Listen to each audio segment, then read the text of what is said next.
थेट आपल्याशी जोडले गेलेत फोनद्वारे लक्ष्मण हाके। हाकेजी, तुम्ही चळवळीतून बाहेर पडणार का? कारण तुमची जी पोस्ट आहे ती भावनिक पोस्ट आहे, त्याच्यावरनं तसं ध्वनित होतंय, तुमची भूमिका काय? हे बघा, मी एक साधा कार्यकर्ता आहे, एका मेंढपाळाचा मुलगा आहे। माझ्याकडे चळवळ लढण्यासाठी किंवा सगळ्या गोष्टी करण्यासाठी किंवा स्वतःचं संरक्षण करण्यासाठी माझ्याकडे कुठलीही यंत्रणा नाही आणि आपल्या पाठीमागं कुणी नाही याची मला जाणीव झालेली आहे। आणि माझं एवढंच म्हणणं आहे, आपण चांगलं लेखन करू शकतो, आपण चांगला प्रतिवाद करू शकतो, बोलू शकतो, लोकांना खेचण्याची आपल्याकडे ताकद आहे असं मला वाटतंय एक कार्यकर्ता म्हणून। पण तुमच्या आंदोलन सुरू असताना असं मध्येच का ब्रेक घेताय तुम्ही? नाही, काय झालं, माझा एक कार्यकर्ता होता, त्या कार्यकर्त्याचे दोन्ही हात फ्रॅक्चर झाले, त्याच्या डोक्यामध्ये वार झाला आणि एवढा जीवघेणा हल्ला होऊन सुद्धा या महाराष्ट्रामधला एकही जे लोक स्वतःला समाज सुधारक बोलतात, बाजू घेऊन भांडतात, कोणी पुढे येताना दिसलं नाही। आणि एवढं वाईट वाटलं या गोष्टीचं की, आणि त्याचं कारण दुसरं तिसरं काहीच नाही, त्या नवनाथ वाघमारेंची तिकडे गाडी ही ह्या ज्या घटना घडतायत। आणि परवा बीडवरून त्या वडगाव डोकच्या सभेला जात असताना हाकेजी, तुमचा रोख ओबीसी नेत्यांवरच आहे का? नाही, ओबीसी नेत्यांवर असं नाही मला कुणाला म्हणायचं, मी ओबीसीची एकजूट करायला चाललोय। बरोबर, मी आमदार खासदाराचा पोरगा नाही, मला कुठेही कुठलं मंत्रीपद नकोय, मी राजकीय इंटेन्शन काम करत नाही, मी कुणाच्या प्रभावाखाली काम करत नाही। मला फक्त या महाराष्ट्रामधल्या अर्ध्या लोकसंख्येच्या हक्क अधिकाराचं जे आरक्षण आहे, जे प्रतिनिधित्वाचं आरक्षण आहे, ते टिकलं पाहिजे म्हणून मी काम करतोय आणि लोक मला गोळा होत आहेत। हाकेजी, तुमच्या पोस्टमध्ये तुम्ही म्हटलं की शत्रूंची संख्या वाढली, कोण आहेत शत्रू?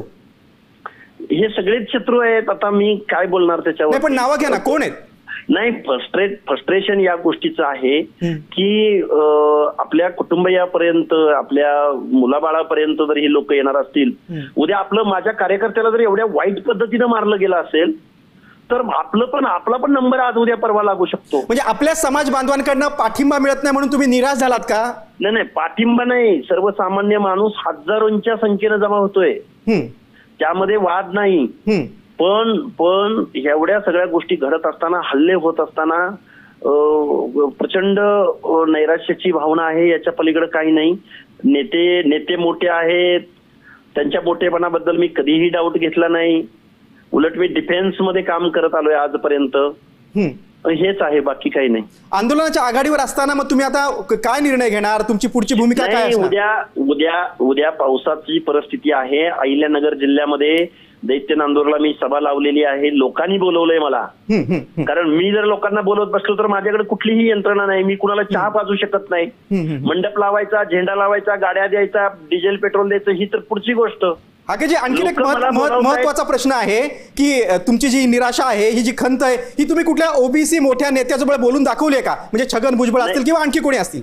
नाही, मी कधी कुणासमोर बोलून दाखवलेली नाही, ते खूप मोठी माणसं आहेत, मंत्रीपदावर राहिलेली आहेत, राजकारणामधले प्रस्थापित लोक आहेत, मी आपला साधा मेंढपाळाचा पोरगा आहे, हे दुर्दैव आहे।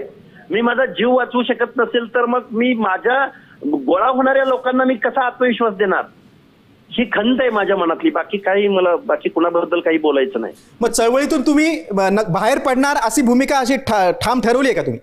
हे बघा, गावगाड्यातल्या माणसांच्या समोर मी उद्या व्यक्त होणार आहे, त्यांचा मी फीडबॅक घेणार आहे, त्यानंतर मला नांदेड जिल्ह्यातले कार्यक्रम आहेत, लातूर जिल्ह्यामधले अनेक कार्यक्रम आहेत, पण नक्की करायचं काय, मी काही मान्यवर माणसांच्या भेटी घेणार आहे। परत आजपर्यंत मला वाटतंय 7 ते 8 ओबीसी बांधवांनी आत्महत्या केलेत, मला त्यांच्या कुटुंबियांना पहिली भेट देणं आवश्यक आहे।